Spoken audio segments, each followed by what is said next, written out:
సదాశివసమారంభాం శంకరాచార్యమధ్యమాం అస్మదాచార్యపర్యంతాం వందే గురుపరంపరాం. ఆత్మా వా ఇదమేక ఏవాగ్రహాసీత్ నాణ్యత్ కించన మిషత్. అది మూలం. భాష్యకారులు అక్కడి నుంచి వ్యాఖ్యానం కొంతవరకు చదివినట్టున్నాం. మళ్ళీ ప్రారంభం చేసి ఇక్కడి నుంచి చదువుకుందాం. ఆత్మా వా ఇదం ఏక ఏవ అగ్ర ఆసీత్ అనేటువంటి మాట చెప్పారు. అంటే మొట్టమొదట్లో అగ్రే అంటే సృష్టి పూర్వం ఆత్మ ఒక్కటే ఉన్నది అనే మాట చెప్పారు. భాష్యకారులు చెప్పినటువంటి వ్యాఖ్యం ఏమిటి అంటే, ఆత్మశబ్దానికి అర్థం ఏమిటి, ఆత్మశబ్దం ఎన్ని రకాలుగా వ్యుత్పన్నం అవుతుంది, దానికి ఆప్నోతి, అత్తి, ఆదత్తే, అలాగే ఆప్నోతి ఒకటి, ఆదత్తే ఒకటి, అత్తి విషయాన్ని ఒకటి, అతతి సతతం గచ్చతి అని అర్థం ఒకటి, 4 రకాల అర్థాల్లో ఆత్మశబ్దం వ్యుత్పన్నం అవుతుంది అనేటువంటి మాట రాసి, ఇలాగ ఆత్మ ఆప్నోతేహే అత్తేహే అతతేర్వా, అలాగే ఆదానం అనేది కూడా వ్యాఖ్యానంలో రాసుకొచ్చారు. ఇది అలాంటి ఆత్మ సర్వశక్తి, అశనాయాది సర్వసంసార ధర్మ వర్జిత, నిత్య శుద్ధ బుద్ధ ముక్త స్వభావ, అజర అమర అమృత అభయ అద్వయ అని చెప్పి వై అని వై ఇదం యదుక్తం నామరూప కర్మభేద భిన్నం జగత్ అని, ఇదం అనే శబ్దానికి ఆత్మార్థం కాదు, ఆత్మా వా అంటే ఆత్మ ఇవ, ఆత్మా వై, వై అనే అర్థానికి ఆత్మా ఏవ, వై అనే శబ్దం ఏవార్థకం. ఇది వరకు చెప్పినటువంటి నామరూప కర్మల చేత భేదములతో కూడినటువంటి ఏ జగత్ అయితే ఉందో అది ఆత్మా వై అంటే ఆత్మ ఇవ. అగ్రే జగత సృష్టే ప్రాక్ ఆసీత్, ఇది మూలానికి అర్థం. ఇదం అంటే పరిదృశ్యమాన జగత్తంతా, నామరూపాత్మకమైనటువంటి జగత్తంతా కూడా సృష్టి కంటే ముందు ఆత్మయే అయి ఉన్నది అనేటువంటి మాట ఆ వాక్యానికి అర్థం వచ్చింది. అంటే అప్పుడు ఉండేది, ఆసీత్ అని భూతకాలం ఉంది కదా, అప్పుడు ఉండేది అంటే ఇప్పుడు లేదా అనే ప్రశ్న వస్తుంది. కిం నేదానీం సహ ఏవ ఏకః, ఇప్పుడు మాత్రం ఆత్మ తప్ప వేరే వస్తువులు ఏమైనా ఉన్నాయా, ఇప్పుడు ఆయనే కదా, మరి అది ఇప్పుడు కాదా అని అంటే నా అన్నాడు. అంటే కాదు, ఇప్పుడు కూడా ఆత్మే, ఎప్పుడు సర్వకాల సర్వావస్థల యందు ఉన్నది ఆత్మ ఒక్కటే అనేటువంటి మాటే చెప్పారు. మరి కథం తరిహి ఆసీదిత్యుచ్యతే, ఇప్పుడు ఉన్నావు, ఇది వరకు ఒకటిగా ఉండింది అని ఎందుకు చెప్పారు, ఇప్పుడు కూడా ఒకటిగానే ఉంది కదా, ఈ జగత్తంతా ఆత్మగానే ఉంది కదా, అలాంటప్పుడు జగత్తు ఆత్మ అనే చెప్పి ఊరుకోవచ్చు కానీ ఆసీత్ అనే భూతకాల సంబంధం ఎందుకు చెప్పినట్టు. ఆత్మ అనేటువంటి దానికి ఈ జగత్తంతా ఆత్మస్వరూపమే అని చెప్తే ఇప్పుడు కూడా అదే కదా, ఇప్పుడు లేకపోతే మాట అయితే అద్వితీయత్వం పోతుంది కదా అనేటువంటి ప్రశ్న అని చెబితే దానికి సమాధానంగా చెప్పి కథం తరిహి ఆసీత్ ఇత్యుచ్యతే అంటే, యద్యపి ఇదానీం స ఏవ ఏకః తథాపి అస్తి విశేష. సృష్టి కంటే ముందు ఆత్మ ఒకటే ఉంది, ఇప్పుడు కూడా ఆత్మ ఒకటే ఉంది, కానీ తేడా ఉంది రెండిటిలో. ఏమని అంటే, సృష్టి కంటే ముందు అవ్యాకృతమైన నామరూపాలతో కూడినటువంటి ఆత్మ వస్తువు ఉండేది, దాన్ని ఆత్మ అని మాత్రమే పిలిచేవారు. ఆత్మ ఏకశబ్ద ప్రత్యయ గోచరం అన్నారు భాష్యకారు. ఆత్మైక శబ్ద అంటే ఆత్మ ఇది ఏక ఏవ శబ్ద, దానిని ఆత్మ అనే పిలిచేవారు. ఆత్మ అనే దాని చేతనే తెలియబడేది. శబ్దము ప్రత్యయం అంటే జ్ఞానం, శబ్దము చేత కానీ ప్రత్యయము చేత కానీ గోచరం అనే దానికి విషయం అర్థం. ప్రత్యయ విషయ ఆత్మ అనే ఒకే శబ్దం చేత చెప్పబడేది, ఆత్మ అనే ఒకే జ్ఞానంలో విషయమయ్యేది. అలాంటి అవ్యాకృతములైన నామరూప భేదములు కలిగిన ఆత్మవస్తువు, దానిలో నామాలు రూపాలు అనే తేడాలేమీ గుర్తింపబడలేదు, లేవు, ఉత్తు శుద్ధమైన ఆత్మవస్తువు ఉండేది. అది సృష్టి కంటే ముందు దాని స్థితి. ఇప్పుడు అది రాశారు, యద్యపి ఇదానీం స ఏవ ఏకః తథాప్యస్తి విశేష ప్రాగుత్పత్తే అవ్యాకృత నామరూపభేదం ఆత్మభూతం ఆత్మైక శబ్ద ప్రత్యయ గోచరం. అది అప్పటి స్థితి. జగది ఇదానీం వ్యాకృత నామరూపభేదత్వాత్ అనేక శబ్ద ప్రత్యయ గోచరం ఆత్మైక శబ్ద ప్రత్యయ గోచరం చ ఇది విశేష అన్నారు. ఇప్పుడైతే అదే ఆత్మ నామరూప వ్యాకరణం జరిగిన తర్వాత వ్యాకృతములైన నామరూపములు గలదైంది, దానికి ఒక ఆకారము ఒక పేరు అన్నీ వచ్చాయి. అప్పుడు వ్యాకృతములైన నామరూపాలు గలది అవడం వల్ల ఇది ఏమవుతుంది, అనేక భేదాలతో కూడింది కాబట్టి అనేక శబ్దాలతో పిలువబడుతోంది. అనేక శబ్ద ప్రత్యయ గోచరం. ఎందువల్ల నామరూప భేదం వచ్చింది కనుక అది ఘటంగా మారితే అది ఘటహ అనే శబ్దం చేత చెబుతున్నాం, అది పురుష అనే శబ్దం చేత చెబుతున్నాం, అది గౌహు గజహ పటహ ఇలాంటి శబ్దాలు అన్ని చోట్ల చెప్పచ్చు. ఆ ఆత్మ వస్తువు ఇన్ని రకాల రూపాల్లో మారి మారి అంటే ఇన్ని పేర్లతో వ్యాకరింపబడి నామరూపాలతో వ్యవహార యోగ్యంగా ఉండి నామరూప భేదముతో కూడినటువంటి ఆత్మవస్తువు అనేక శబ్ద ప్రత్యయ గోచరం అవుతుంది. సైమల్టేనియస్ గా ఆత్మైక శబ్ద ప్రత్యయ గోచరం కూడా అవుతుంది అని రెండు ఉన్నాయి దీనిలో. ఇక్కడ ఇప్పుడు మాత్రం ఆత్మ ఒకటి కాదా అంటే ఒకటే ఆత్మ, కానీ ఇది నామరూప ఆత్మాభ్యాం వ్యాకృతం కూడా అయింది. ఏంటంటే అవివేకులకైతే ఘటాది శబ్ద గోచరం అవుతుంది, ఘటస్సన్ పటస్సన్ ఇత్యాదులైంది. అలా కాకుండా ఆత్మైక శబ్ద ప్రత్యయము అంటే వివేకవంతులు జ్ఞానులైన వాళ్ళకి ఈ ప్రపంచాన్ని అంతటినీ చూసినా, నామరూపాత్మక ప్రపంచాన్ని చూసినా సరే వాళ్ళకి అందరికీ ఇది ఆత్మే అనే జ్ఞానమే కలుగుతుంది తప్ప ఇది ఘటము, ఇది ఆవు, ఇది గుర్రము ఇలాంటి భేదాలు కనపడవు. అవివేకులైతే ఈ వస్తువులుగా కనిపిస్తున్నాయి కాబట్టి వస్తువులే అనేటువంటి మాటే అనుకుంటాను తప్ప ఆత్మ అనేటువంటి విషయం తెలియదు. కనుక అవివేకులకి అనేక భేద భిన్నములుగా కనిపిస్తోంది, వివేకులకి ఆత్మైక శబ్ద ప్రత్యయ గోచరంగా కనిపిస్తోంది. అది ఈ రెండు ఇప్పుడు వ్యాకృత అవస్థలో అది తేడా. అంచేత ఇప్పటికీ ఆత్మవస్తువు ఒకటే, అది ఆత్మైక శబ్ద ప్రత్యయ గోచరము అనే విషయం వివేకవంతులైతే ఇప్పుడు గుర్తించగలరు. అవివేకులు, అజ్ఞానులు, అవిద్యలో పడిపోయిన వాళ్ళు అయితే మాత్రం ఇది ఆత్మే అని గుర్తించడం కష్టం. అంచేతనే గీతల్లో మనకి సర్వభూతస్థం ఆత్మానం, సర్వభూతానికి ఆత్మని, అన్ని భూతములలోనూ ఉన్నది ఆత్మే అని గుర్తించడం చాలా వివేకం, పాండిత్యము. అజ్ఞానం తొలగితే జ్ఞానులు మాత్రమే దాన్ని గుర్తించగలరు. దీనికి ఉదాహరణ ఏమిటండి అన్నాడు. అంటే నీరు, అదేమో నీరు నురుగుగా మారింది. నురుగు లేకపోతే యథా సలిలాత్ పృథక్ ఫేననామరూప వ్యాకరణాత్ ప్రాక్. నీరుంది, నీరే నురుగుగా మారింది. ఆ నురుగు అనేటువంటి పేరు రాకముందు ఫేన రూపము, దాని యొక్క ఫేన అనే శబ్దము అది లేకుండా ఉన్న కాలంలో అది కేవలం సలిలం అనే మాట, జలము జలము అనేటువంటి మాట ఒకటే ఉంది. దానికి అదే ప్రత్యయము, అదే శబ్దము, ఏక ప్రత్యయ శబ్దగోచరం అనేటువంటి మాట. అంటే దాన్ని నీరు అని మాత్రమే అనేవాళ్ళు. ఆ తర్వాత ఎప్పుడైతే శబ్దం నీటి కంటే వేరుగా నురుగుంది అని కనిపించిందో అప్పుడు దాన్ని నురుగు అనే మాటతోటి పిలుస్తున్నారు, నీరు అనే మాటతో కూడా పిలుస్తున్నారు. ఎవరు తెలివి తక్కువ వాళ్ళు ఈ నురుగు వేరు, నీరు వేరు, నురుగు వేరు అనుకుంటారు. తెలివైన వాళ్ళు ఈ నురుగంటే వేరే కాదు, నీరే అంటారు. అంటే వివేకవంతులైనటువంటి వాళ్ళు ఆ ఉన్న ఆత్మవస్తువే అనుకుంటారు. అవివేకులైన వాళ్ళు ఆత్మ కంటే వేరేగా ఇదేదో ఈ పేరుతో పిలువబడేటి ఈ ఆకారంతో గల వస్తువు తయారైంది, ఈ నామరూప భేదంతో కూడినటువంటి వ్యవహారం ఇది ఉంది, దీన్ని అనేక శబ్దాలతో మనం పిలుస్తున్నాము అనేటువంటి మాటలన్నీ కూడా కనిపిస్తూ ఉంటాయి. అంటే అది ఉదాహరణగా ఇచ్చారు. సలిలాత్ పృథక్ అంటే నీటి కంటే వేరుగా, ఫేనము అనే నామరూప వ్యాకరణము లేనప్పుడు అంటే కేవలం జలం రూపంలోనే ఉన్నటువంటి స్థితిలో ఆత్మైక శబ్ద ప్రత్యయ గోచరమే అవుతుంది. ఎప్పుడైతే ఫేనం యదా సలిలాత్ పృథక్ నామరూప భేదేన వ్యాకృతం భవతి, ఈ ఫేనము అనేటువంటిది అంటే నురుగు అనేటువంటిది, దానిలోనే లేదా సుళ్ళని కానీ ఫేన, బుద్బుద, తరంగాదులు అని అన్ని రకరకాల ఉదాహరణలు ఇస్తారు. ఓ కెరటం వచ్చింది, కెరటం వేరు నీరు వేరు అనుకుంటే అది అజ్ఞానం.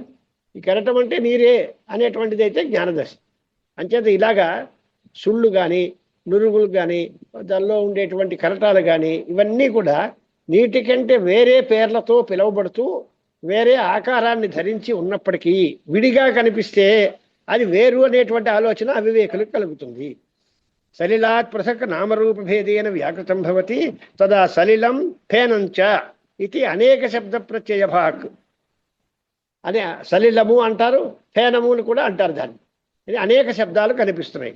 సలిలమేవేతి ఏక శబ్ద ప్రత్యయ భాక్. అది ఫేనం కూడా అది నీరేనండి అంటాడు. తెలివైన వాడు దాన్ని వేరే శబ్దంతో పిలవడు. జ్ఞాని అనేవాడు అది నీరేనండి, నీటి కంటే వేరే ఏమీ లేదు.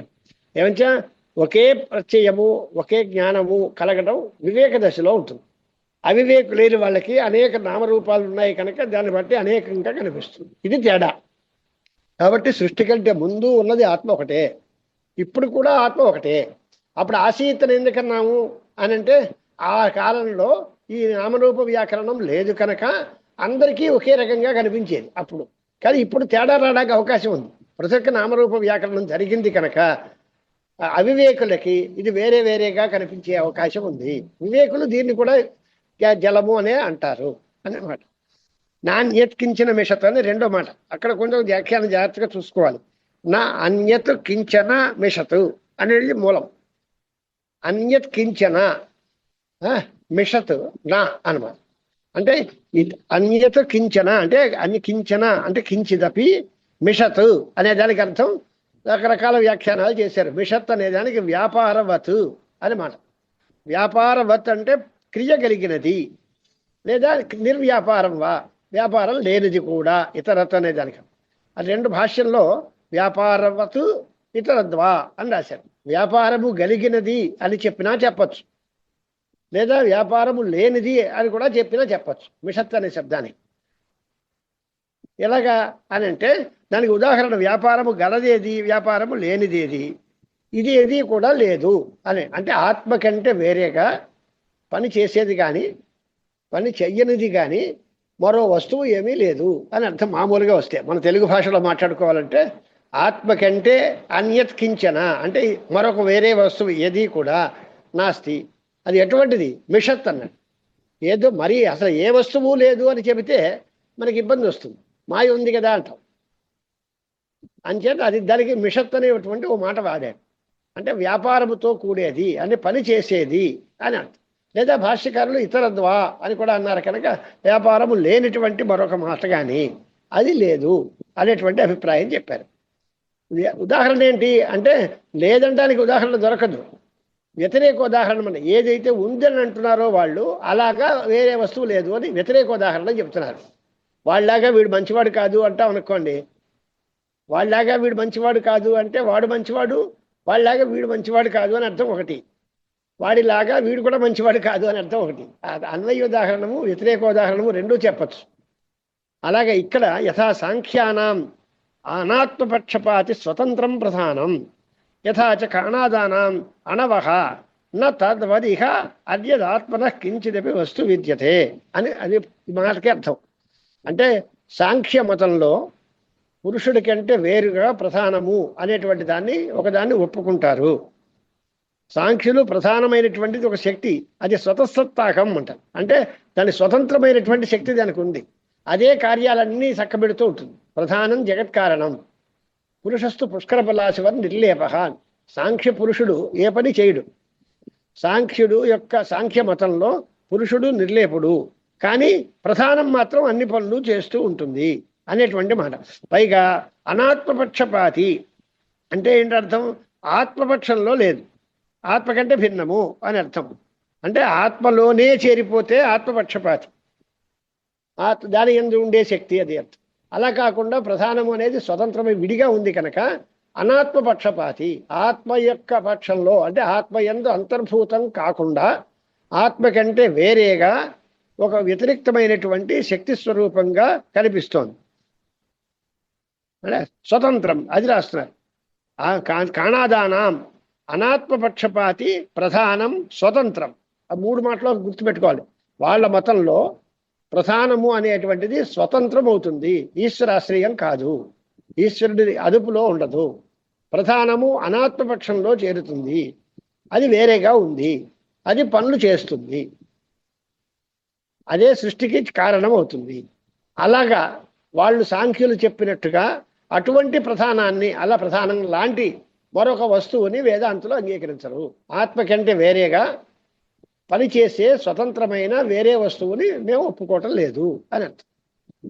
అలాగే కాణాదులు ఏమిటంటారు? కాణాదులు అంటే వైశేషిక శాస్త్రం, కణాద మహర్షి చెప్పిన వైశేషిక దర్శనం తార్కికుల్లో ఒక భాగం. వాళ్ళు ఏం చెప్తున్నారు అంటే ఆత్మ కంటే వేరేగా అణువులు ఉన్నాయి, ఆ అణువులే ఎన్ని పనులు చక్కబెడుతూ ఉంటాయి అని వాళ్ళు అన్నారు. అంటే అణువులు కూడా ఆత్మ వ్యతిరిక్తములే, ఆత్మ కంటే వేరేగానే అణువులు ఉన్నాయి, వాటి కూడా పనిచేస్తాయి. ఆ అణువుల వల్లే జగత్ సృష్టి అంతా జరుగుతోంది.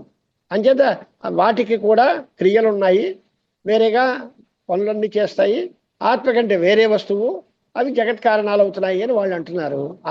అలాంటి స్థితిలో ఆ ఉదాహరణలన్నీ వ్యతిరేక ఉదాహరణలు. అలాగా మాకు కాదు, నా తద్వదిహ అన్నాడు.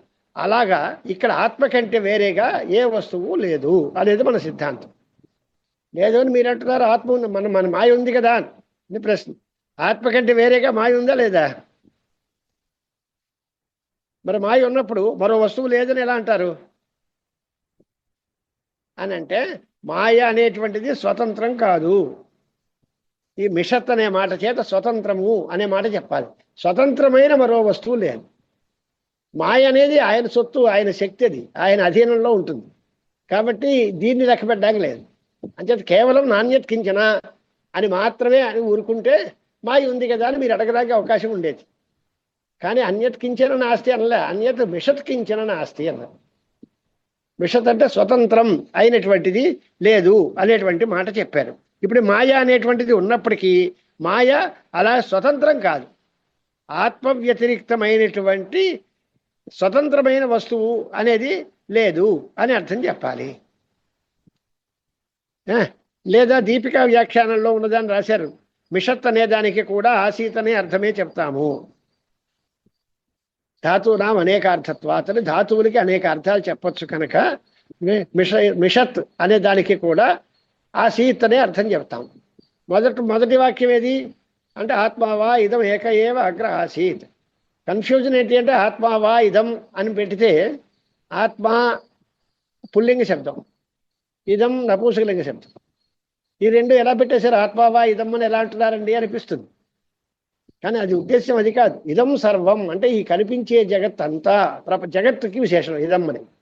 ఈ నామరూప వ్యాకృతమైన జగత్ అంతా ఆత్మా వై అంటే ఆత్మ ఏవా, ఆత్మనే, ఆత్మ కంటే వేరే కాదు అని చెప్పడం ఉద్దేశం. అంటే ప్రపంచం అంతా ఆత్మ కంటే వేరు కాదు అని ఆసీతన అక్కడ క్రియాపదం ఉంది. ఇక్కడ మిషత్ అనే పదానికి కూడా అదే క్రియాపదం అర్థము. మిషత్ అనేది ఆసీత్ అనే అర్థము కనుక నాణ్యత్ కించన మిషత్ అంటే నాణ్యత్ కించన ఆసీత్, ఆత్మ మాత్రమే ఉండింది, ఆత్మ కంటే వేరే వస్తువు నా ఆసీత్ అంటే లేదు అని అర్థం చెప్తాము అని దీపికా వ్యాఖ్యానంలో మిషత్ అనే శబ్దానికి నాణ్యత్ కించన ఆసీత్ అని వాక్యార్థం చెప్పారు. ఇప్పుడు దీనికి కొంచెం శాస్త్రీయమైనటువంటి విషయాలు వ్యాఖ్యానంలో రాశారు, అది చూసుకుంటే అక్కడి నుంచి తెలుస్తుంది. అదే 15 తదయం వాక్యార్థ అని ఆనందగిరి వ్యాఖ్యానంలో ఉంది. ఎక్కడ 10, 11, 12, 15వ వాక్యంలో తదయం వాక్యార్థ ఇదం జగత్ అగ్రే సజాతీయ విజాతీయ స్వగత భేదరహిత ఆత్మైవ ఆసీదితి. ఇది మాట, అది వాక్యార్థం. ఈ రెండు వాక్యాలు కలిపి చెప్తే ఏమొచ్చింది అర్థం అని అంటే ఆత్మయే ఉంది, ఆత్మ కంటే మరో వస్తువు లేదు అని అర్థం. ఆత్మ కంటే వేరే వస్తువు అంటే ఆత్మతో సజాతీయమైన లేదా ఆత్మ కంటే విజాతీయమైన స్వగత భేదములతో కూడినటువంటి వస్తువంతరం లేదు, ఆత్మ ఒకటే ఉంది అని అర్థం. దానికి వ్యాఖ్యానం అది ఇదం జగత్, ఇదం అనే మాటకి జగత్ అనే వ్యాఖ్యానం స్పష్టంగా చెప్పారు. అంటే నపూంసలింగం ఆత్మశబ్దానికి కాదు విశేషం. ఇదం అంటే జగత్, అగ్రే అంటే సృష్టి పూర్వం, సజాతీయ విజాతీయ స్వగత భేదరహిత ఆత్మైవ, ఈ 3 రకాల భేదాలు లేకుండా ఉండే ఆత్మయే ఉండింది అని అర్థం. దీన్ని చెప్పడం వల్ల మాకేమిటి లాభం అని అంటే అనేన ఆత్మనః అద్వితీయత్వం జగత తథావిధ ఆత్మమాత్రతయా మృషాత్వంచ సూచితం. 2 మాటలు గుర్తుపెట్టుకోవాలి. ఈ చెప్పడం వల్ల మనకి ఏం తేలింది అంటే ఆత్మ ఒకటే, రెండవ వస్తువు లేనిది, అద్వితీయమైన ఆత్మ. అద్వైత సిద్ధాంతం, అద్వైతంలో ఆత్మ తప్ప మరో వస్తువు లేదు అనే విషయం కూడా చెప్తున్నాం. కానీ ఆత్మనః అద్వితీయత్వం ఒకటి, 3 రకాల భేదాలు లేవు, సజాతీయము విజాతీయము స్వగతము అయిన భేదములు లేనిది అని ఎప్పుడైతే చెప్పామో అప్పుడు ఆత్మ అద్వితీయము అనే విషయం ఒకటి వస్తుంది. రెండోది ఈ జగత్ అనేది అలాంటి తథావిధమైన ఆత్మస్వరూపమే తప్ప ఆత్మ కంటే వేరే కాదు అన్నాం. కాబట్టి దీనికి పారమార్థికమైన సత్వం లేదు, ఇది మిథ్యాభూతము. జగత్ అనేది విడిగా ఉంది, జగత్తు విడిగా లేదు, ఆత్మయే. ఆత్మ కంటే వేరే జగత్తు లేదు, ఆత్మే జగత్ రూపంలో కనిపిస్తే కనిపించవచ్చు అంతే తప్ప జగత్తు మిథ్య అనే విషయం కూడా తెలుస్తుంది. అంచేత బ్రహ్మము ఒక్కటే పారమార్థికము, బ్రహ్మ కంటే వేరేగా ఉండే జగత్తంతా కల్పితము మృష అనేటువంటి 2 విషయాలు కూడా మనకి ఈ వాక్యం వల్ల తెలుస్తున్నాయి అన్నది. అనేన ఆత్మనః అద్వితీయత్వం జగతస్తథావిధాత్మమాత్రతయా మృషాత్వంచ సూచితం.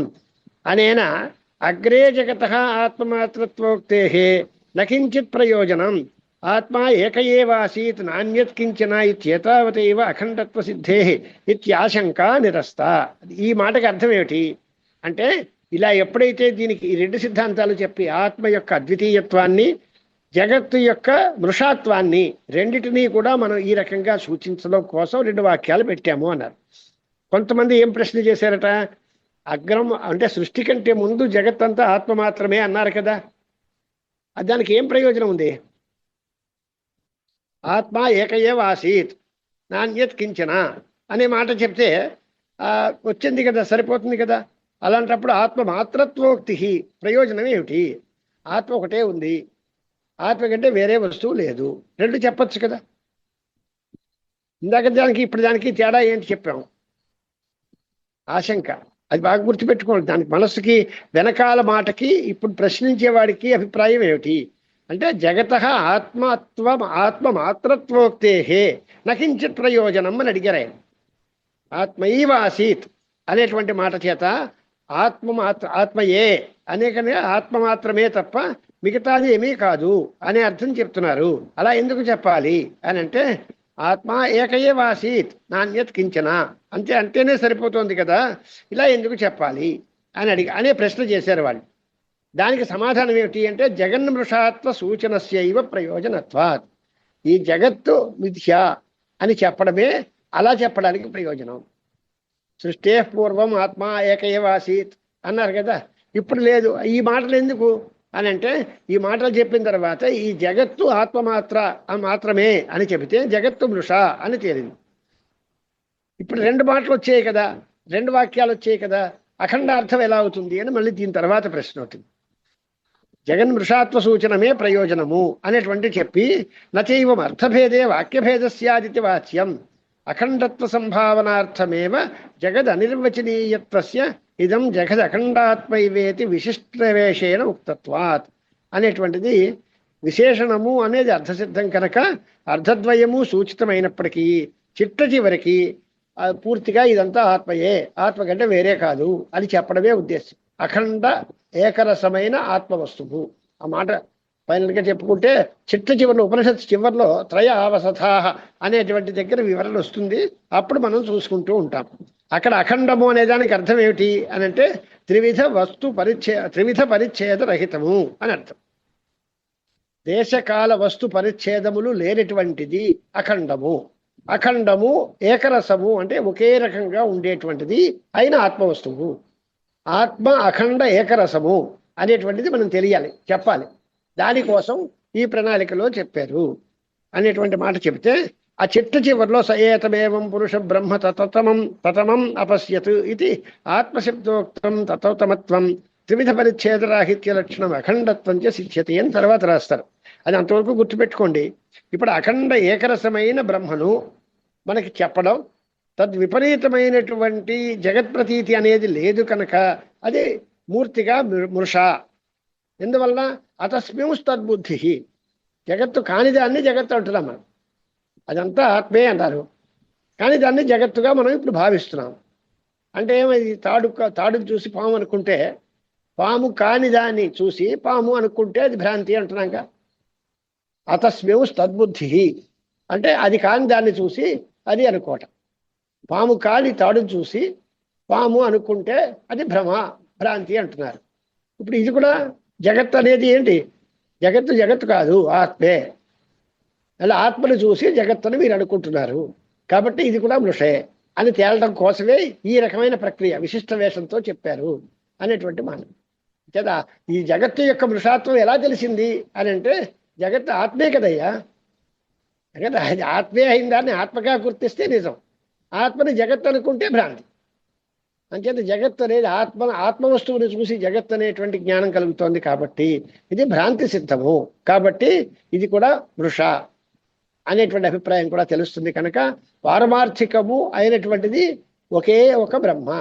అదే సదేవ సౌమ్యేదం అగ్ర ఆసీత్ ఏకమేవ అద్వితీయం బ్రహ్మ అనే ఉపనిషత్తుల్లో వేరే చోటల్లో ఇదే మాట చెప్పడం జరిగింది. ఒకే వస్తువు సజాతీయ విజాతీయ స్వగత భేదరహితమైన బ్రహ్మము ఒక్కటే ఉంది.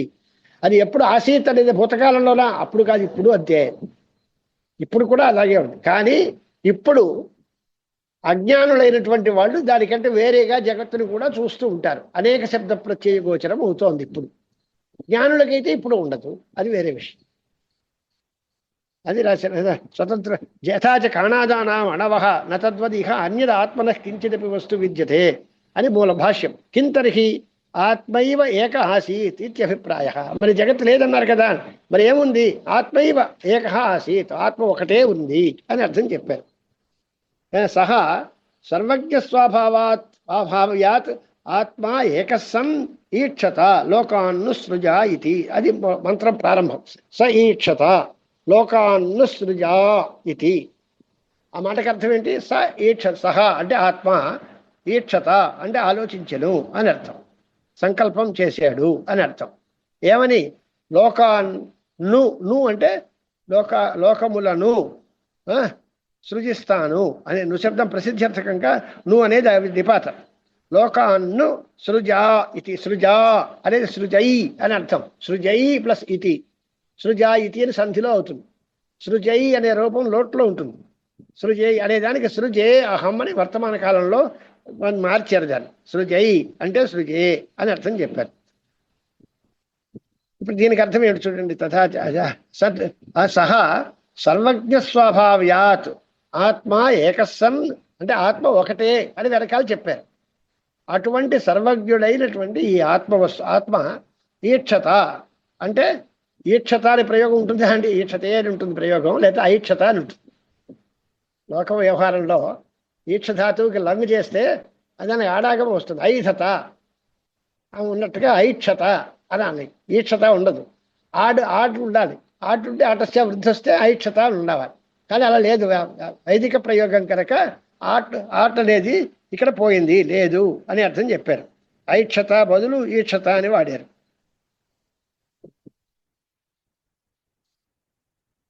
లోకాన్ను సృజా ఇది, లోకములను సృష్టి చేస్తాను అనేటువంటి మాట చెప్పారనమాట. ఇది ఎలా చెప్పారు అంటే, అఖండమైనటువంటి ఆత్మవస్తువు ఒకడే అన్నారు కదా. అలాంటప్పుడు దానికి చేతనత్వం మనం ఒప్పుకుంటాం, కానీ ఈ ఈక్షణం ఎలా కుదురుతుంది? లోకంలో ఈక్షణం అంటే ఆలోచించడం, చెయ్యడం ఇవన్నీ ఉన్నాయి కదా. అది ఎవరికైనా సాధనాపేక్షంగా ఉంటుంది.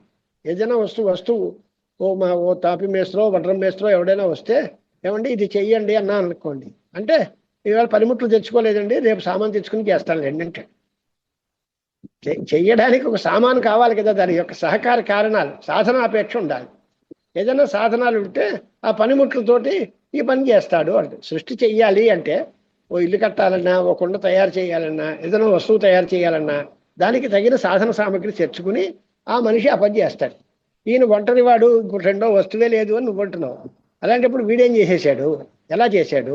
ఏ రకమైన సాధనాలు లేకుండా ఈ ఆత్మ వస్తువు నిరపేక్షంగా ఒకే ఉన్నవాడై ఎలా చెప్పారు అని అంటే, దానికి సమాధానం సర్వజ్ఞ స్వభావ్యాత్ అని కారణం హేతు రాశారు. ఆయన సర్వజ్ఞుడు కనుక మామూలు వాళ్ళకైతే అన్ని సాధనాలు కావాలి. ఆయన సర్వజ్ఞుడు కాబట్టి ఆయనకి ఏం అక్కర్లేదు. సర్వశక్తి సంపన్నుడు కనుక ఆయన ఇతరమైనటువంటి సాధనాల మీద ఆధారపడి పనిచేసేవాడు కాదు.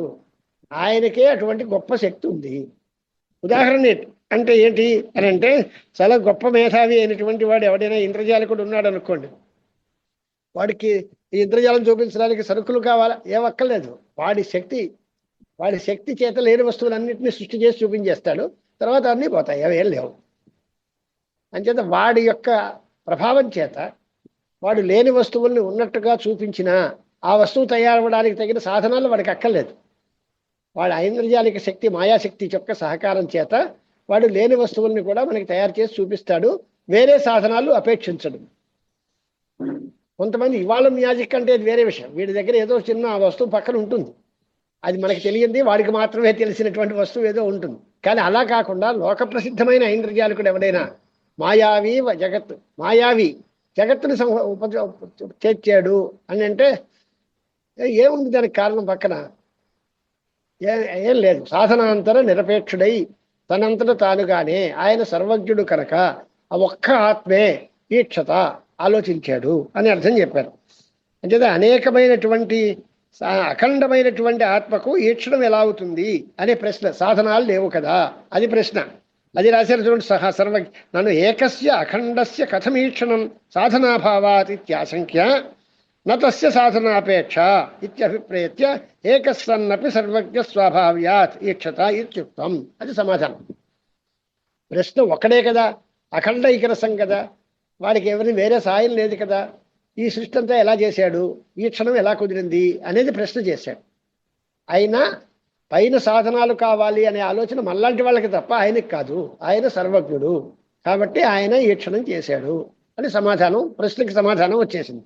అక్కడ రాశాడు అట ఈక్షత అనే దగ్గర అత్ర ఆడాగమాభావ ఛాందస. ఈక్షత ఉండదు కదా, ఐక్షత ఉండాలి కదా. ఈక్షత ఎలా ప్రయోగం ఉంది అంటే ఆడాగమ అభావ ఛాందస. ఆడాగమం చెయ్యాలి. లోక వ్యాకరణంలో వ్యాకరణ ప్రకారం లౌకిక ప్రయోగాల్లో ఐక్షత అనే ఉంటుంది. కానీ ఛాందసం వేదం కనుక ఛాందస ప్రయోగం ఆడాగమం లేదు అని సమర్థించి రాశారు. ఇదే ఇప్పుడు అభిప్రాయం కావాలి మనకి. దాన్నే ప్రశ్న సమాధానాలుగా మళ్ళీ భాష్యం వారే రాస్తున్నారనమాట. సర్వజ్ఞ స్వభావ్యాద్ ఆత్మ ఏకసన్ ఈక్షత అంటే లోకాన్ను సృజా ఇతి. ఈక్షత అంటే ఆలోచించాడు అని. ఏమని? లోకాన్ను సృజా ఇతి, ఈ లోకములన్నిటినీ నేను సృష్టి చేస్తాను అన్నాడు. నువ్వు అనేది శబ్దం అర్థం ఎందుకు అంటే మనస్సులోనే ఆలోచించాడు. నువ్వు అనే శబ్దం వితర్కార్థము అంటారు. లోకములను నేను తయారు చేస్తాను అనేటువంటిది మనస్సులో ఆలోచించుకున్నాడు అని అర్థం. ఇక్కడ సృజై అనేది లోడర్థం.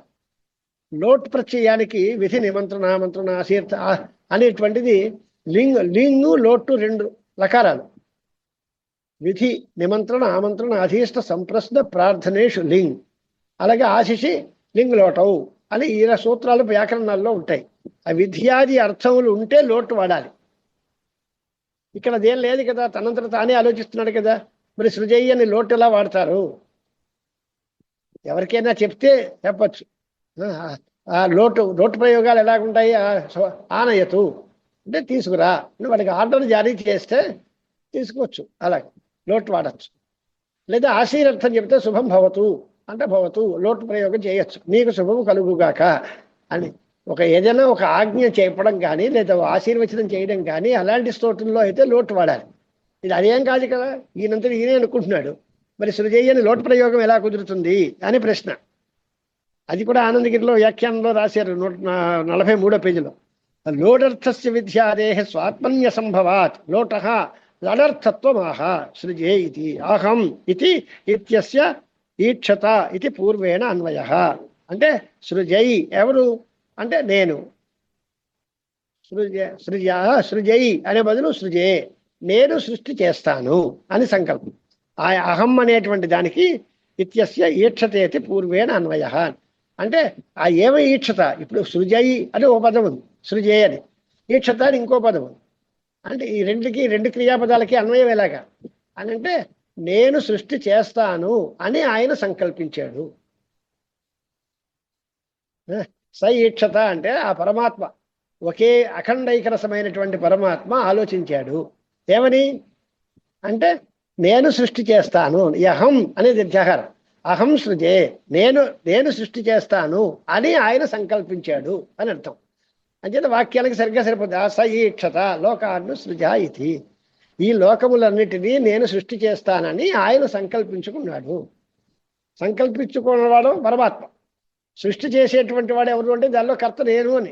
నేను ఇప్పుడు సృష్టి చెయ్యాలి అని ఆలోచించాడు అనేటువంటి మాట.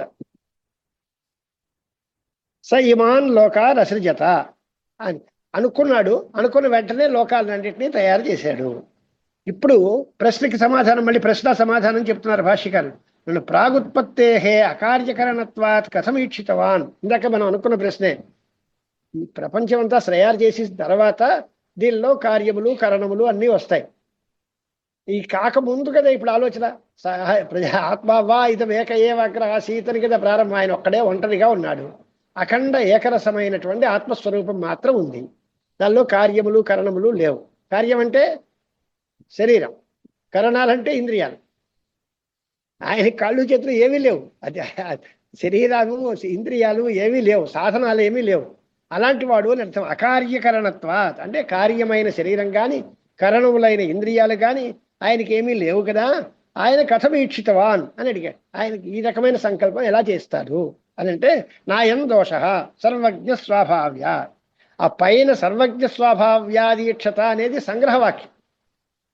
ఆ భాష్యకారులు తమ వాక్యాన్నే తాను వివరిస్తారు. మళ్ళీ ఆ తర్వాత దాన్నే ప్రశ్న సమాధానం రెండు చెప్పి దాని అర్థాన్ని వివరించారు. ఆ చెప్పిన మాటనే అది సర్వజ్ఞ స్వాభావ్యాత్ ఈక్షత అనేది ముందు సంగ్రహంగా చెప్పారు. అది అలా ఎందుకన్నారు అంటే ప్రశ్న చేసాడు ముందు. అసలు ఆయన ఉత్పత్తి కంటే ముందు ఆయనకి శరీరేంద్రియాదులు లేవు కదా, కార్యకరణాలు లేవు కదా, ఎలా ఈక్షత చేశాడు అనేది ప్రశ్న. దానికి సమాధానం నాయం దోష సర్వజ్ఞ స్వాభావ్యాత్ అనేది. ఆయన సర్వజ్ఞుడు కనుక ఇదంతా కుదురుతుంది అని. సర్వజ్ఞుడైతే మాత్రం ఏమి లేకుండా ఎలా చేసేస్తాడండి అని అంటే శృతి చెప్పిందయ్యా, మనం చెప్పడం కాదు. తథాచ మంత్రవర్ణ, ఈ మంత్రవర్ణం అనేటువంటిది శృతి, అది దానికి దీన్ని సపోర్ట్ చేస్తూ చెప్పింది అనమాట. అది ఏమని అని అంటే, అపాణిపాదో జవనో గ్రహీత పశ్యత్యుస్స శృణోత్యకర్ణ, ఇది ఇవన్నీ ఉన్నాయి. దీనికి వ్యాఖ్యానం చదువుకుంటే ఇంకా అందంగా ఉంటుంది. ఆయనకి కాళ్ళు చేతులు లేవట. అపాణిపాద చవన గ్రహీత. వ్యాఖ్యానంలో తేడా ఏంటి అంటే, కాళ్ళు, పాణి అంటే చేతులు, పాదములు అంటే కాళ్ళు. చేతులు కాళ్ళు లేనివాడు వేగంగా వెళ్ళి గ్రహిస్తాడు. జవన అంటే స్పీడ్గా వెళతాడు అని. గ్రహీత అంటే గ్రహిస్తాడు అని. మొదటిది ఏంటి? చేతులు లేనివాడు. చేతులు లేనివాడు వెళ్ళడానికి అభ్యంతరం ఏంటి? కాళ్ళు లేకపోతే వెళ్ళలేడు, కానీ చేతులు లేకపోతే వెళ్ళడానికి అంచేత ఆటలు మార్చాలి. అపాణిపాద అన్నప్పుడు పాణిరహితుడు, పాదరహితుడు అన్నప్పుడు అపాద జవన, అపాణి గ్రహీత అని దానిలోకి అన్వయం చేసుకోవాలి. చేతులు లేవు కానీ అన్నీ పుచ్చుకుంటాడు, కాళ్ళు లేవు కానీ చాలా తొందరగా వెళతాడు అని అర్థం. అంతేగాని మొదటి చెప్పింది మొదటి దానికి అన్వయిస్తే కుదరదు. అపాణి అంటే చేతులు లేనివాడు, జవన స్పీడ్గా వెళ్ళడానికి ఏం పోయిందండి అని అడుగుతారు. అంటే యథాసంఖ్య మనదే సమానం చెప్పలేమండి ఇక్కడ. అయ్యా యథాసంఖ్యం చెప్పడానికి లేదు. అది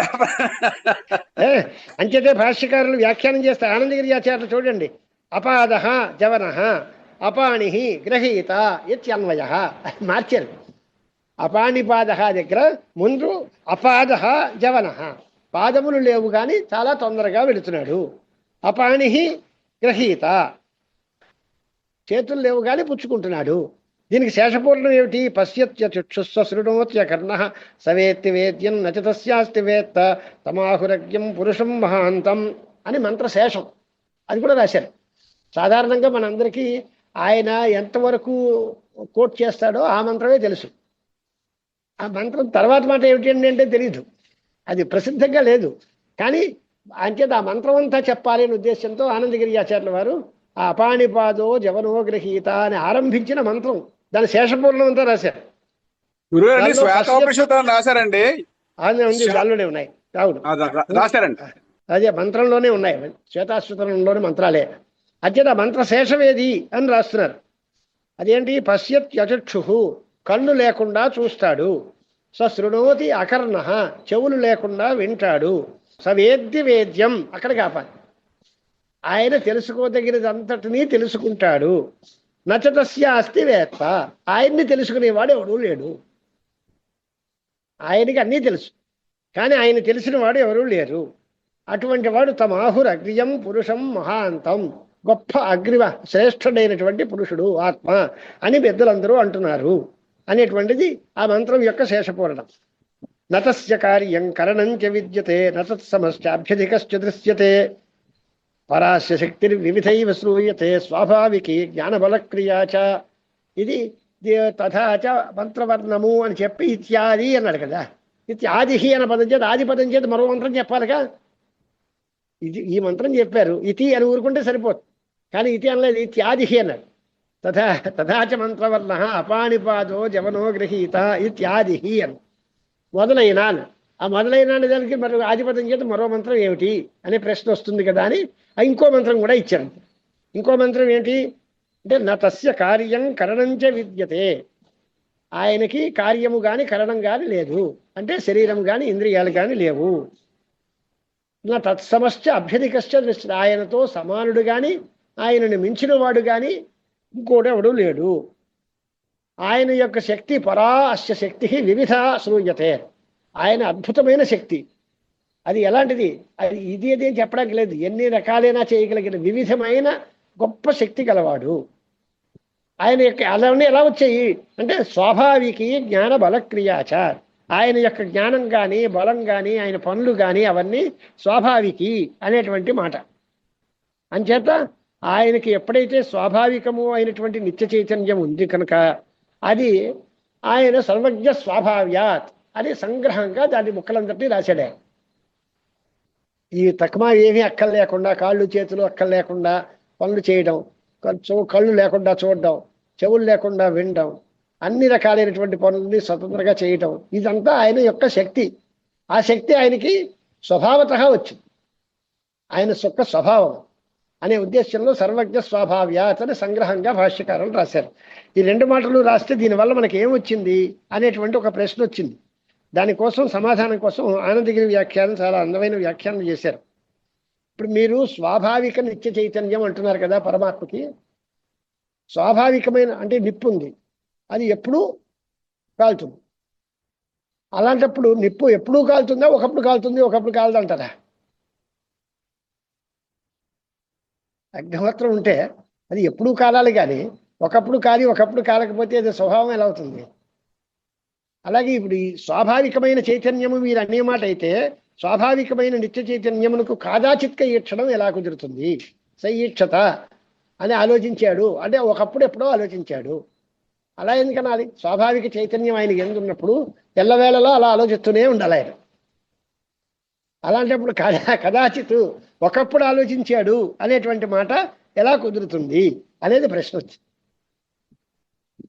అప్పుడే ఎందుకన్నాడు, అంతకుముందు ఎందుకు చేయలేదు, తర్వాత ఎందుకు అనలేదు ఈ ఆలోచన? ఇది ఒకప్పుడు మాత్రమే ఇలాంటి ఆలోచన ఎందుకు చేశాడు అనే ప్రశ్నకి సమాధానం రావాలి కదా. దానికి రకరకాలైన వ్యాఖ్యానాలు చేశారు. చదువుకుంటా, మనకేమి సిలబస్ కాదు కదా, విషయం తెలుసుకోవడం ప్రధానం.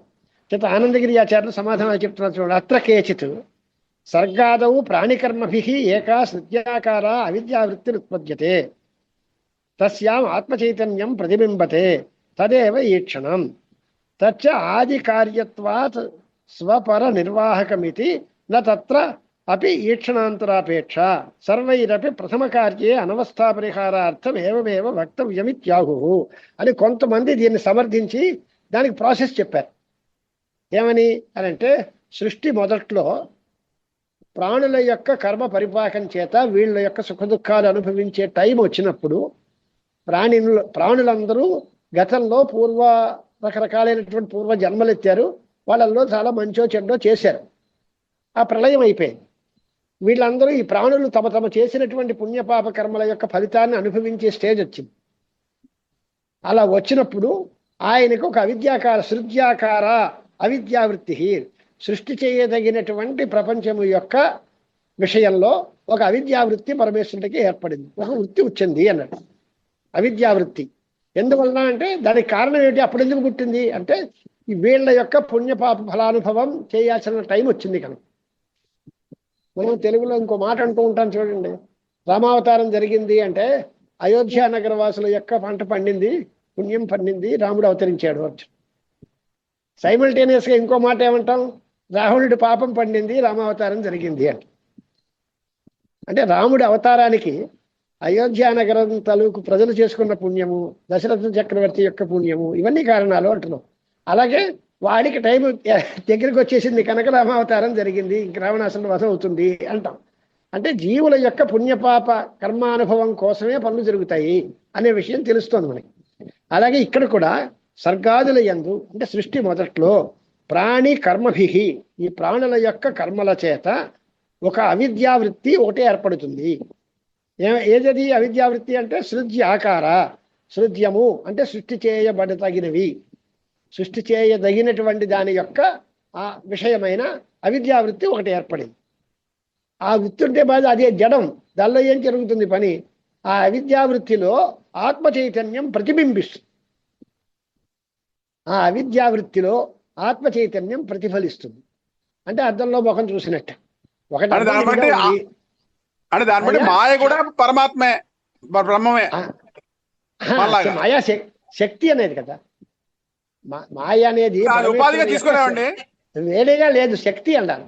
శక్తి ఇప్పుడేమంటున్నాం, అవిద్యావృత్తి ఒక్క నిమిషం, అవిద్యావృత్తి వచ్చిన తర్వాత అవిద్యావృత్తిలో పరమాత్మ చైతన్యం ప్రతిబింబించింది, అద్దంలో ముఖం చూసుకున్నట్టుగా ప్రతిబింబం జరిగింది అని.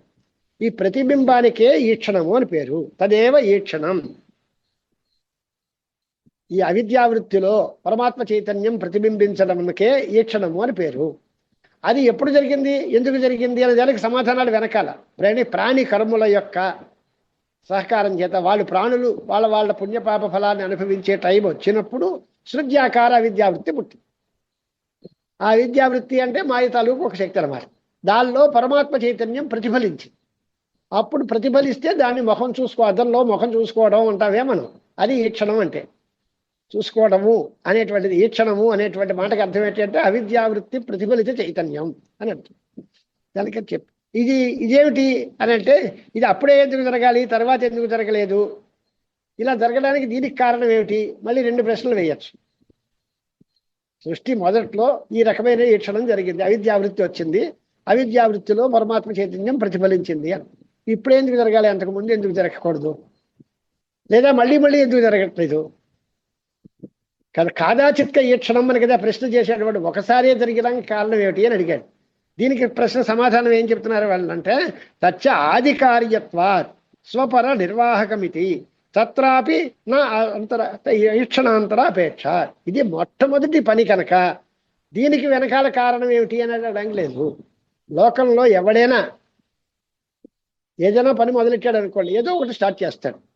నువ్వు అక్కడే ఎందుకు స్టార్ట్ చేసావని అడిగావు అనుకోండి, ఇప్పుడు ఇది మానేస్తాను నేను, నువ్వు ఇంకోటి మొదలెడతా, అది ఎందుకు మొదలెట్టేవని అడిగితే, మొదలెట్టే దాంట్లో అపేక్ష అదెందుకు అనే ప్రశ్నకి అవకాశం లేదు. ఏదో ఒకటి మొదలెట్టాలి కదా. ఆది కార్యం కనుక నువ్వు ఇక్కడ మొదలు పెట్టావు, ఇంకోటి ఇంకో చోట మొదలెడతాడు, ఇంకోటి మొదలెడతాడు. అదే ఎందుకు మొదలెట్టే అనే ప్రశ్నకి సమాధానం ఏమిటి, దానికి వెనకాల కారణం ఏమిటి అనే ప్రశ్నకి అవకాశం లేదు. ఆది కార్యం కనుక అదే తన స్వపర నిర్వాహకం అవుతుంది. అది తనకి తనే నిర్వాహకం, తన తర్వాత వచ్చే వాటికి కూడా తనే నిర్వాహకం. ఆ మొదట జరిగిన పనికి అంటే అక్కడ వేరే కారణము యొక్క అపేక్ష లేకుండానే అది జరుగుతుంది. అది ఆది కార్యము యొక్క స్వభావం. కాబట్టి ఈ సృష్టి అది రాస్తున్నారు, ఆది కార్యత్వాత్ స్వపర నిర్వాహకం కనుక దానిలో మళ్ళీ ఈక్షణాంతరాపేక్ష ఉందా, సృష్టి చేయడానికి ఈ ఈక్షణం కావాలన్నారు, ఈ ఈక్షణం చేయడానికి మరో ఈక్షణం కావాలి, దానికి మరో ఈక్షణం కావాలంటే అవ్యవస్థ వస్తుంది కా. అంటే ఇది మొట్టమొదటిసారిగా జరిగిన పని కనుక దీనికి వేరే అపేక్ష లేదు. ఇది లోకంలో ఏమిటి వ్యవహారం అంటే, సర్వైరపి ప్రథమ కార్యే అనవస్థా పరిహారాయ ఏవమేవ వక్తవ్యం. అది జనరలైజ్ చేస్తారు దాన్ని. ఆయన ఒకడే కాదు, లోకంలో ఎవడు ఏ పని చేసినా మొట్టమొదటి చేసే పని విషయంలో దానికి కారణం ఏమిటి అని అడగడానికి లేదు. మనం ఏదో రూల్ పాస్ చేసుకున్నాం అనుకోండి, ఈ రూల్ ప్రకారం తర్వాత వ్యవహారం నడవాలి అంటాం. ఇండియన్ కాన్స్టిట్యూషన్ తయారు చేసుకున్నాం, రాజ్యాంగం తయారు చేసుకున్నాం, రాజ్యాంగం ప్రకారం తర్వాత నడవాలి. ఈ రాజ్యాంగానికి కారణం ఏమిటి అని ఇంకా ప్రశ్న ఏముంది, దానికి కారణం ఏమిటి అని అడుగుతాం, దానికి కారణం ఏమిటి అని అడుగుతాం. ఇది అనవస్థా పరిహారం చేత మొట్టమొదటి చేసే పనికి కారణం యొక్క అపేక్ష పెట్టుకోవడానికి లేదు. చేసిన తర్వాత ఈ కారణానికి అనుకూలంగా ఉందా లేదా, దానికి వ్యతిరేకంగా ఉందా లేదా, ఆ తర్వాత ఆలోచించుకోండి. అందుకని మొదటి కార్యం విషయంలో దానికి వేరే కారణం ఉండాలి అనేటువంటి ఆలోచన పనికిరాదు. లోకంలో అందరూ ఇదే చేస్తారు. అలా కనుక చేయకపోతే దానికి వేరే కారణము, మళ్ళీ దానికి వేరే కారణము అంటే ఇది అంతులేని చిక్కుముడి. దానికి అనవస్థ, దానికి ఆన్సరే రాదు. అంచేత అనవస్థ పరిహారం కోసం ఈ రకంగానే అందరూ చెయ్యాలి అనేది ఒకరి యొక్క మతం, కేచిత్కారుల యొక్క అభిప్రాయం అది. కొంతమంది ఏమన్నారు, అపరేతు ప్రాణి కర్మవశాత్ సృష్టికాలే ఉన్ముఖీభూత అనభివ్యక్త నామరూపావచ్ఛిన్నం సత్ స్వరూప చైతన్యమేవ ఔన్ముఖ్యస్య కాదాచిత్కత్వాత్ కాదాచిత్క వీక్షణమిత్యాహు. ఇది ఇక్కడ ఈ కాదాచిత్క వీక్షణం అంటే వీళ్ళ అభిప్రాయం ఏమిటి అని అంటే, ప్రాణుల యొక్క కర్మల వల్ల సృష్టి కాలంలో అభివ్యక్తికి ఉన్ముఖీముఖతంగా ఉందట. అంటే అనభివ్యక్త నామరూపములు కలిగిన చైతన్యం, దానికి నామరూప అభివ్యక్తి లేదు అంతకు ముందు. కానీ అప్పుడు అది సృష్టి కాలంలో అభివ్యక్తికి ఉన్ముఖంగా ఉంది. అంటే అభివ్యక్తి చెందడానికి వీలుగా ఉన్నటువంటి స్వరూప చైతన్యమే. అంటే ఏమర్థం అని అంటే, మొగ్గలు ఉంటాయనుకోండి, మొగ్గలు విచ్చుకోవడానికి సిద్ధంగా ఉంటాయి. పువ్వు పూసింది అంటే ముందు మొగ్గగా ఉంటుంది, తర్వాత పువ్వు పూస్తుంది. అసలు మొగ్గ రావడానికి కారణం దాంట్లో ఏదో ఒక రకమైన సూక్ష్మమైనటువంటి స్థితి ఉండి అది మొగ్గగా వచ్చి, అది పువ్వుగా వచ్చి, తర్వాత కాయగా వచ్చి, తర్వాత పరిణామం వేరే మారుతుంది. ఆ మొట్టమొదట్లో అది రావడానికి కారణం ఏమిటి అని అంటే, పూత పూసిందండి అంటాం మనం. పూసింది అనడానికి అంటే అంతకుముందు పూత లేకుండా ఉండే చెట్టుకి పూసే టైం వచ్చినప్పుడు, లేదా పూయాలనుకున్నప్పుడు, దానికి పూతకి యోగ్యంగా మారినప్పుడు ఆ ఔన్ముఖ్యం దానికి తగినట్టుగా రెస్పాన్స్ ఉంటుంది కదా, దానికి తయారవడం. ఆ తయారవడమే కాదాచిత్క ఈక్షణం. అది అప్పుడు ఎందుకైంది అని అనడం కుదరదుగా. ఔన్ముఖ్యమే అది. ఇది వరకు ఉన్ముఖం కానిటువంటి అనభివ్యక్త నామరూపాత్మకమైన చైతన్యము అభివ్యక్తిని పొందడానికి తగినటువంటి వాతావరణం వస్తే, ఉన్ముఖంగా మారితే ఆ ఔన్ముఖ్యమే కాదాచిత్కము. అది ఒకసారి అవుతుంది, ఆ తర్వాత మళ్ళీ ఉన్ముఖం అవుతుందా అంటే అయింది కదా, ఎన్నిసార్లు అవుతుందయ్యా. అడుగు కట్టాలి, చేద్దాం అనుకున్నాడు, లేచాడు. అది ఆ ఉన్ముఖంగా ఉండే స్థితి ఒకసారి వస్తుంది. ఆ తర్వాత పనులు జరిగిపోతాయి తప్ప మళ్ళీ ఇలాంటి ఉన్ముఖ స్థితి ఏం వస్తుంది అని అనుకోవడం లేదుగా. ఈ ఔన్ముఖ్యం అంటే ఒకప్పుడు కలిగేటువంటి కాదాచిత్కమైన ఔన్ముఖ్యము, అదే కాదాచిత్క ఈక్షణం అనే దానికి అర్థము. అనంటే అనభివ్యక్త నామరూపాలుగా ఉండే చైతన్యము ఏదో ఒక సమయంలో నామరూపాలుగా అభివ్యక్తి చెందాలి అని అనుకుంటుంది, దానికి తయారవుతుంది. అదే కాదాచిత్క ఈక్షణం అని కొంతమంది వ్యాఖ్యానం చేశారు. ఈక్షణం అనేటువంటిది పని కాదు, పని చెయ్యాలని అనుకోవడం. ఆ పని చెయ్యాలని అనుకుని ఈ సృష్టి చేస్తాను అని అనుకున్నది ఒకసారే కదా. అత్తమాడు అనుకుంటూనే ఉంటాడు అలాగా. అనుకోవడం ఒకసారే అవుతుంది, చేయడం చాలాసార్లు ఉంటే ఉండొచ్చు. సృష్టి చేయిస్తే జరగచ్చు, కానీ సృష్టి చెయ్యాలనే సంకల్పం ఒకసారి వచ్చింది కదా ఆయనకి. అది కాదాచిత్క ఈక్షణం అని అడిగారు. అది ఒకసారే ఎందుకు వచ్చింది అనేది ప్రశ్న చేస్తే, ప్రాణికర్మ ఉపభోగం చేత అనభివ్యక్త నామరూపాలుగా కలిగిన ఈ చైతన్యము దానికి ఉన్ముఖంగా తయారైంది, అదే కాదాచిత్క ఈక్షణము అని కొంతమంది అన్నారు. కొంతమంది అవిద్యాకార వృత్తి వచ్చింది, దాని యందు చైతన్యం ప్రతిఫలించింది, అది కాదాచిత్క ఈక్షణం అని మరికొంతమంది అన్నారు. ఇక మరికొంతమంది ఏమన్నారు, అన్యేతు ప్రాణికర్మ అయిపోయింది కదా, అన్యేతు ఈక్షణ వాక్యస్య కారణస్య అచైతన్య వ్యావృత్తిపరత్వాత్ ఈక్షణే తాత్పర్యాభావాచ్చ నత్ర భూయాన్ ఆగ్రహ కర్తవ్యాహు. వీళ్ళు తమాషా చెప్పారు. అది ఈక్షత అనే దానికి అర్థం ఏంటి అని అంటే, అది కారణము అనేటువంటిది చైతన్యమే తప్ప చైతన్యము కంటే వేరే కారణం లేదు అని చెప్పడమే మా ఉద్దేశం అండి. ఈయన ఆలోచించేదా లేదా కాదు. ఈ జగత్ సృష్టికి కారణం ఏది అంటే పరమాత్మ చైతన్యము అనే చెప్పాలి. దానికంటే వేరేగా ఇంకోటి ఏమీ లేదు అని చెప్పడమే ఈ కారణవాక్యానికి ఉదాహరణ. దీని అభిప్రాయం అదే అండి. అన్యేత్ ఈక్షణ వాక్యస్య కారణస్య అచైతన్య వ్యావృత్తిపరత్వాత్. కారణము చైతన్యము కంటే వేరే లేదు. సాంఖ్యులు చెప్పిన ప్రధానం కానీ, కాణాదులు చెప్పిన అణువులు కానీ, లేదా బౌద్ధులు చెప్పిన శూన్యవాదం కానీ, ఇవేవీ జగత్ సృష్టికి కారణాలు కాదు, ఈ చైతన్యమే కారణము అని చెప్పడమే ఉద్దేశం. అంతేగాని ఆయన కళ్ళు ఎత్తాడా లేదా, ఆలోచించాడా లేదా, దానిలో తాత్పర్యమే లేదు అని. స ఈక్షత అనే దగ్గర ఆ చైతన్యమే సంకల్పించింది, ఆ చైతన్యమే కారణము, దానికంటే వేరే కారణం లేదు అని చెప్పడమే దీని ఉద్దేశ్యం. కనుక ఈక్షణే తాత్పర్యం లేదు. కాబట్టి దాని మీద అంత పెద్ద తలపట్టుకు కూర్చోవలసిన భూయాన ఆగ్రహ నకర్తవ్య అని కొంతమంది అన్నారు.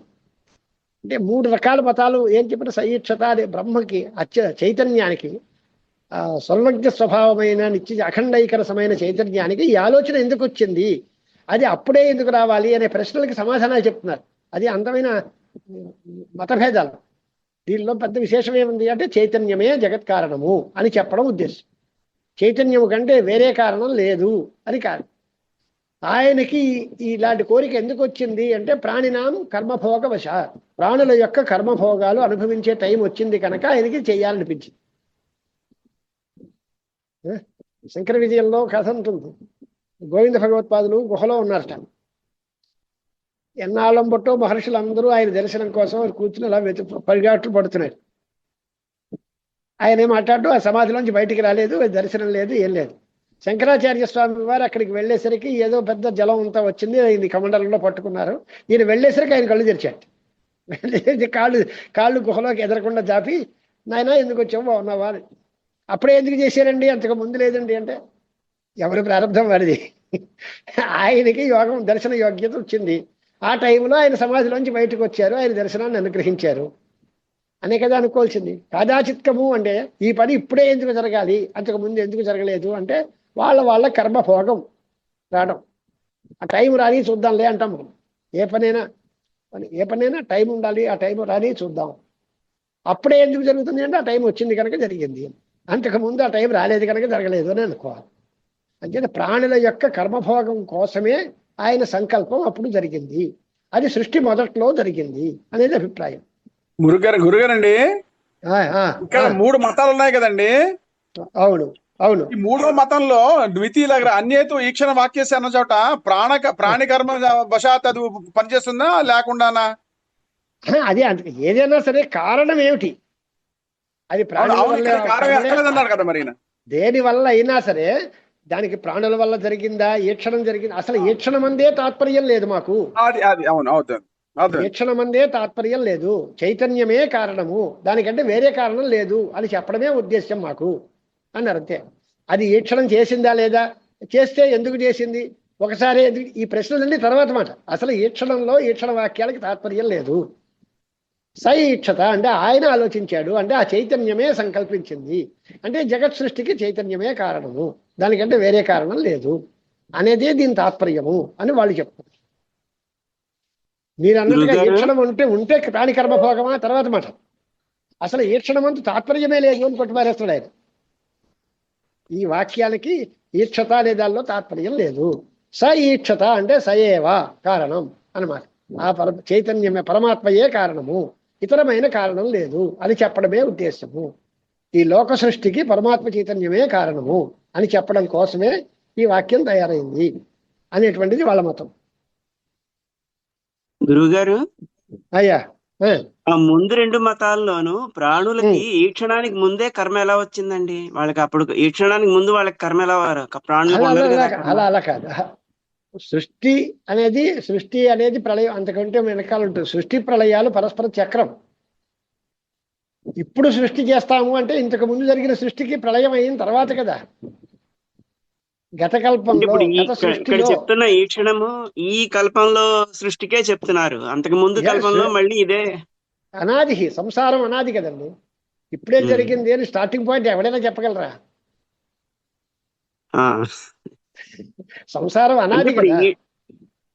అయితే మరి ప్రతి కల్పంలోనూ ఈక్షణం జరిగినట్టే వచ్చింది కదండి. అలా అయితే కల్పం కల్పస్స కల్పపూర్వ సంసారస్య అనాదిత్వాత్ ఈశ్వర గతకల్పీయం వేదం అస్మిన్ కల్పే స్మృత్వా ఉపదిశతి అన్నారు మీమాంసకుడు.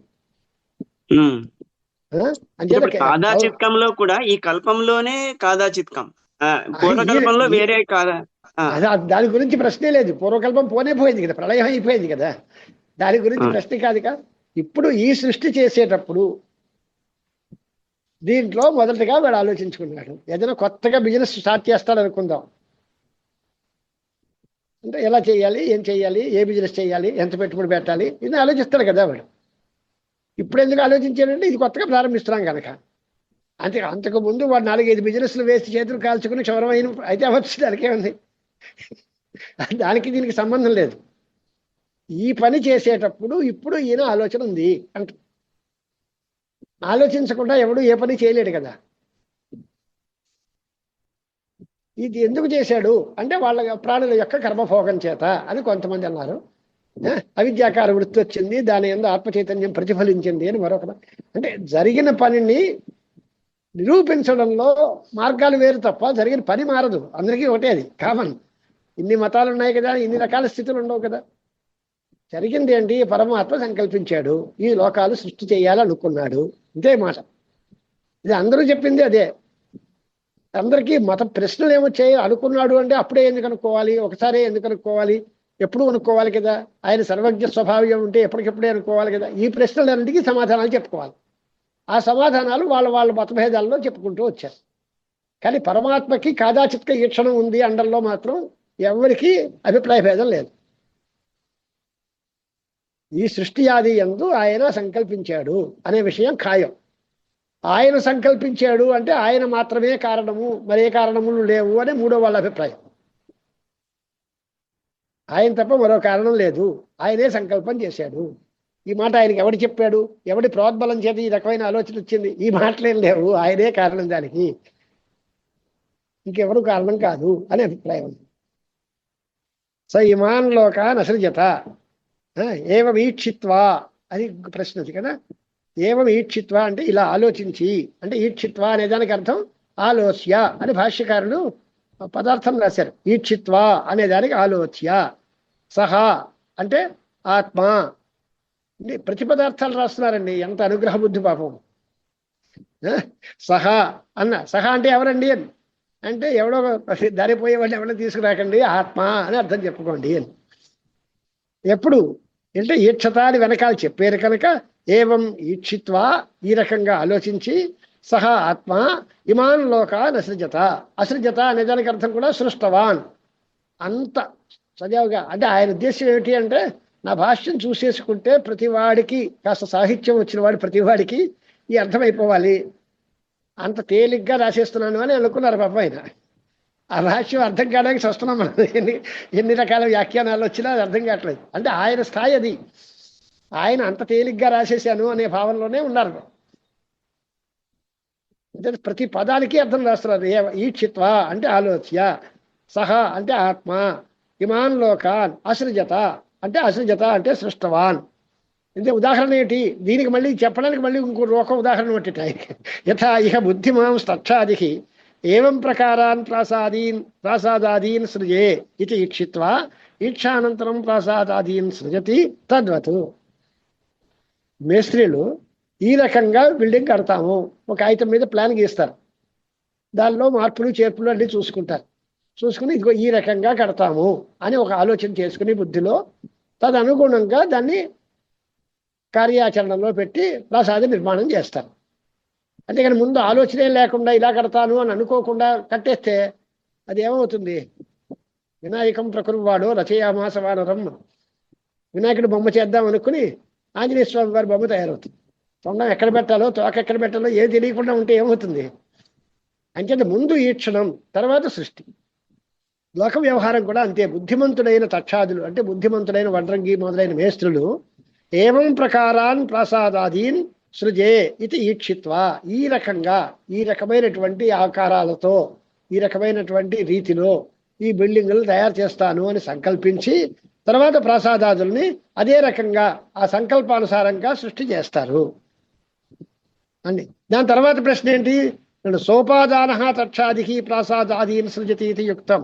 దానికి వాడు తయారు చేయాలి అంటే దానికి ఏదో ఉలి బాడిత తాపి చెక్క సామాన్లు అన్నీ కావాలి కదా, ఉపాదాన కారణాలు ఉండాలి, మట్టి కుండ ఇవన్నీ కావాలి, ఇసుక సిమెంటు కావాలి. అవి ఏమీ లేకుండా ఎలా తయారు చేస్తారండి? ఉపాదానం లేకుండా ఎలా తయారు చేస్తారు అనేది అంటే నిరుపాదనస్తు ఆత్మ కథం లోకాన్ సృజతీతి. ఈయనకి ఉపాదాన కారణాలు ఏమీ లేవు కదా, గుడి సరుకు కూడా లేదు కదా, ఎలా తయారు చేస్తాడు అని ప్రశ్న. నైష దోష. ఎలా దానికి సమాధానం ఏం చెబుతున్నారు?